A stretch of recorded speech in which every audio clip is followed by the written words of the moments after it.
अरहन्ताणम् नमो अरहन्ताणम् नमो अरहन्ताणम्। नियम है जुड़ा हुआ संबंध, संबंध के नियम को जान ले। आयुर्वेद के आचार्यों ने लिखा, आंख में पीड़ा है, पैर की अंगुलियों पर तेल लगाओ, आंख की पीड़ा शांत हो जाएगी। जैसे कोई ऊंट और गधे का रिश्ता। व्याधि है आंख में और पैर की अंगुलियों पर तेल लगाओ। अग्नि तत्व से संबंध जुड़ा हुआ है। अग्नि तत्व का ज्ञानेन्द्रिय है चक्षु और उसका कर्मेंद्रिय है पैर। दोनों का संबंध जुड़ा हुआ है परस्पर। इस नियम को जान ले तो हमें कोई आश्चर्य नहीं होगा कि आंख और पैर का कितना संबंध है।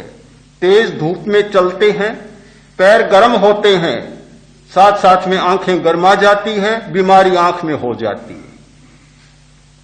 आंख में बीमारी होती है, सोते समय या पहले भी ठंडे पानी में पैर रखे जाते हैं, आंख की बीमारी ठीक हो जाती। दोनों परस्पर जुड़े हुए हैं। हाथ का और वायु तत्व का स्पर्शन इंद्रिय का संबंध जुड़ा हुआ है। हाथ का संयम होगा, स्पर्शन इंद्रिय पर विजय होगी। और इंद्रियों पर विजय पाना तो एक सरल उपाय भी है। आंख को बंद करो, दिखाई नहीं देगा। कान में अंगुली डाल लो, सुनाई नहीं देगा। पर स्पर्शन इंद्रिय पर विजय कैसे पाई जाए, क्या करें? कोई उपाय नहीं लगता। सबसे जटिल प्रश्न है कि इस पर कैसे विजय पाई जाए। मत खाओ, जीवा इंद्रिय का एक संबंध टूट गया। मत सूंघो, नाक को बंद कर लो, गंध नहीं आएगी। चारों इंद्रियों के लिए बाहरी चार उपाय हमारे सामने स्पष्ट है, किंतु स्पर्शन इंद्रिय को जीतने का कोई उपाय दिखाई नहीं देता। हाथ का संयम करो। हाथ की विद्युत जो भीतर की ओर प्रवाहित होगी, उल्टी प्रवाहित होगी, स्पर्शन इंद्रिय पर विजय होने लग जाएगी। वायु तत्व का संबंध है स्पर्शन से और वायु तत्व का संबंध है हमारे हाथ से। जिनको वायु की बीमारी ज्यादा होती है या ध्यान के समय वायु ज्यादा सताने लगता है, ज्यादा चंचलता आने लगती है, तो एक मुद्रा की जाती है वायु विजय के लिए कि अंगूठे के निचले पोरे पर इस पास वाली अंगुली को लगा दें और इस मुद्रा में बैठ जाएं, वायु का प्रकोप कम होने लग जाए। हाथ का संयम स्पर्शन का संयम हो जाएगा। पैर का संयम आंख का संयम हो जाएगा। वाणी का संयम श्रोत्रेंद्रिय का संयम हो जाएगा। आकाश तत्व से संबंध है कान का और उसका कर्मेंद्रिय है वाणी। यदि हम इन नियमों को जान लेते हैं तो हमारी धारणा ही दूसरी बन जाती है। जब तक हम नियमों को नहीं जानते, हमें बहुत छोटी बातें लगती है कि हाथ का संयम करो, पैर का संयम करो, वाणी का संयम करो। क्या हाथ का संयम क्या करें? न हिलाएं, स्थिर रखें, बस। इससे क्या हुआ? कोई मारते थोड़े ही है, किसी को चांटा तो नहीं मार रहे हैं हाथ से, फिर क्या संयम करें? पैर का क्या संयम करें? लात तो किसी को नहीं मार रहे हैं। कोई भी शिष्ट आदमी किसी को लात नहीं मारता पैर से, हाथ से चांटा भी नहीं मारता सभ्य आदमी, तो फिर क्या संयम करें? जब नियम समझ में नहीं आता, अनेक प्रकार के प्रश्न खड़े होते हैं, और जब नियम तक पहुंच जाते हैं, हमारी बहुत सारी पहेलियां अपने आप बुझ जाती हैं। मैंने कहा, भाई तुम नियम को नहीं जानते, इसीलिए सारे प्रश्न हो रहे हैं। एक भाई ने कहा किसी जोहरी से कि मेरे घर पर चल। क्यों भाई? कि मेरे पास एक बहुत मूल्यवान हीरे की अंगूठी और उसका मूल्यांकन करना है कि कितनी कीमती है और आप मेरे घर पर चले। उसने कहा यहीं लाओ।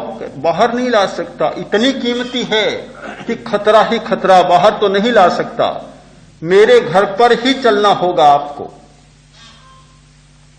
चला, आया, बड़ा रईस आदमी था। पहला दरवाजा, पहली पोल, राजस्थान में बहुत पोलें होती है, 7 पोलिया, 7 पोलें, 7 दरवाजे। दरवाजे पर आया, पोल ही पोल।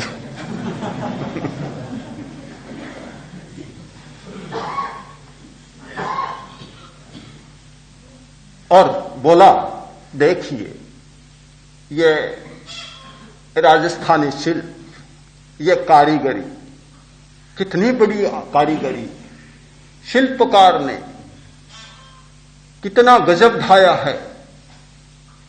देखा, दूसरे दरवाजे में घुसे, ये देखिए कितना सुंदर एक चित्र का सारा वातायन बना है, कितने सुंदर चित्र बनाए हैं। वह बोला भले आदमी, मुझे समय नहीं है, मैं तो हीरे की अंगूठी देखने आया हूं। यह नहीं हो सकता, जब आप आए हैं तो धीरे धीरे ही चलना होगा। यह तो नहीं हो सकता भी एकदम हीरे की अंगूठी मिल जाए आपको। अगर घर के बाहर लाकर दिखानी होती तो आपके घर पर ही ले आता। यह तो ऐसा नहीं होगा, जब मेरे घर पर आप आ ही गए तो आपको सब कुछ देखना होगा। 5-10 मिनट लगा दिए, फिर आगे बढ़े, तीसरा दरवाजा आया तो देखिए स्थापत्य का बेजोड़ नमूना। स्थापत्य, ऐसा स्थापत्य की दुनिया में देखने को नहीं मिलेगा। वह दिखाने लग गया, 5-10 मिनट और लगा दिए, दिखाता गया 7 दरवाजे पार किए, घंटा भर तो बिता दी। आगे गए, ये हमारा स्वागत कक्ष है, जरा ठहरे, विश्राम करें, बहुत समय हो गया खड़े खड़े चलते चलते, विश्राम करें। लाओ भाई, चाय लाओ, दूध लाओ, नाश्ता लाओ। सब तैयार।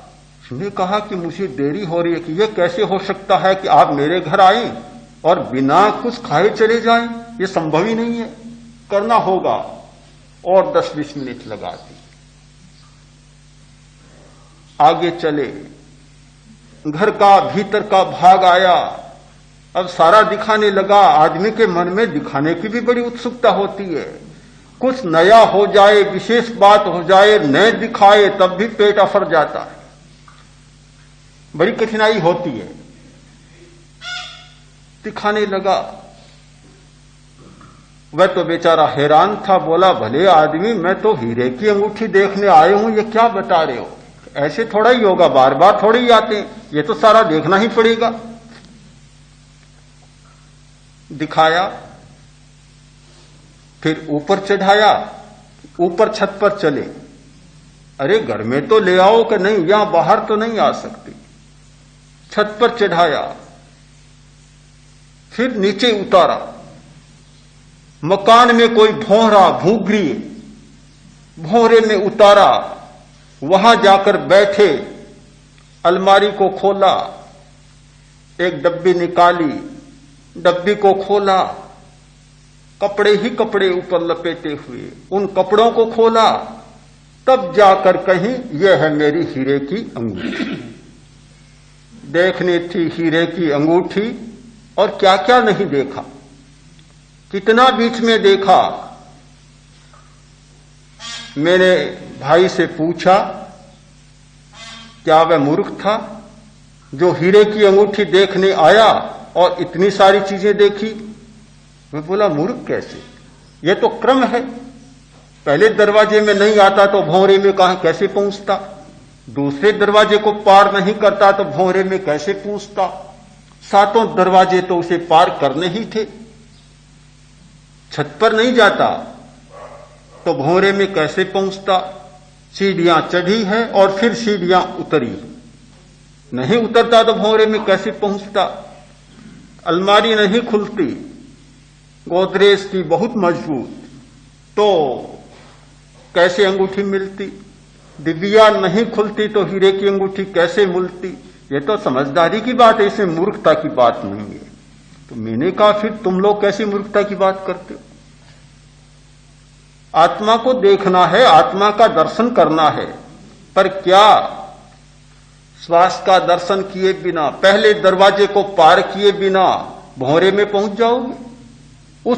उस भूतल गृह में पहुंच सकोगे? कैसे पहुंच सकोगे? श्वास हमारा पहला दरवाजा, पहले दरवाजे में तो पहुंचा ही नहीं और सीधा छलांग भरकर और घर के भीतर, कमरे के भीतर भौरे में पहुंच जाए, यह दुनिया का नियम नहीं है। हम नियम को नहीं जानते, इसीलिए हमारे मन में ये शंकाएं, आशंकाएं, जिज्ञासाएं पैदा होती। यदि हम नियम को जान लें तो ये प्रश्न ही पैदा नहीं होगा।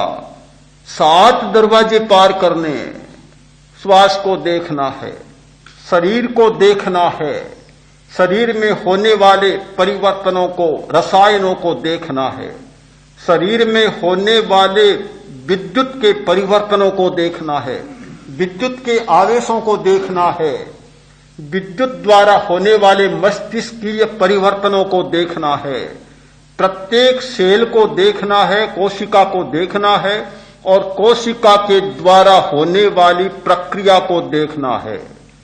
फिर स्थूल शरीर की सीमा को पार कर तेजस शरीर को देखना है। कितना सुंदर स्थापत्य, कितने सुंदर चित्र, कितने सुंदर रंग, कितने सुंदर और आकर्षक जो सामने आने वाले दृश्य, उन सब को देखना है। फिर सूक्ष्म शरीर, कर्म शरीर पर पहुंचना है। वहां से सारा तंत्र संचालित हो रहा है। इतनी बड़ी तंत्र की व्यवस्था कि जहां हजारों लाखों नहीं, करोड़ों अरबों कर्मचारी काम करने बैठे हैं और हर क्रिया को व्यवस्थित ढंग से संचालित कर रहे हैं। उसे देखना है, पूरे तंत्र को देखना है, पूरे कर्म शरीर को देखना है, कर्म शरीर द्वारा होने वाली सारी व्यवस्था को देखना है। इन सब को देख लोगे तब कहीं एक पट खुलेगा, अलमारी खुलेगी और फिर होगा ये लो हीरे की अंगूठी, ये लो चेतना का दर्शन, ये लो आत्मा का दर्शन। तुम चाहते हो कि पहले दिन ही दरवाजा खोले ही नहीं और सीधे आत्मा तक पहुंच जाए, परमात्मा मिल, हाँ परमात्मा मिल जाए। हर आदमी आता है बस सीधा यही कि परमात्मा कैसे मिले, भगवान कैसे मिले। अरे भले आदमी, पहला दरवाजा तो अभी खुला ही नहीं और ठेठ भौहरे में पहुंच जाना चाहते हो। पर मकान भी इतना बड़ा, कोई छोटा मोटा मकान नहीं, इतना भारी मकान कि जिसके 7 तो परकोटे हैं, 7 तो पोले हैं, दरवाजे हैं और भीतर में न जाने कितनी गहरी व्यवस्था। सीधे छलांग भरना चाहते हो, ये छलांग की बात मत करो।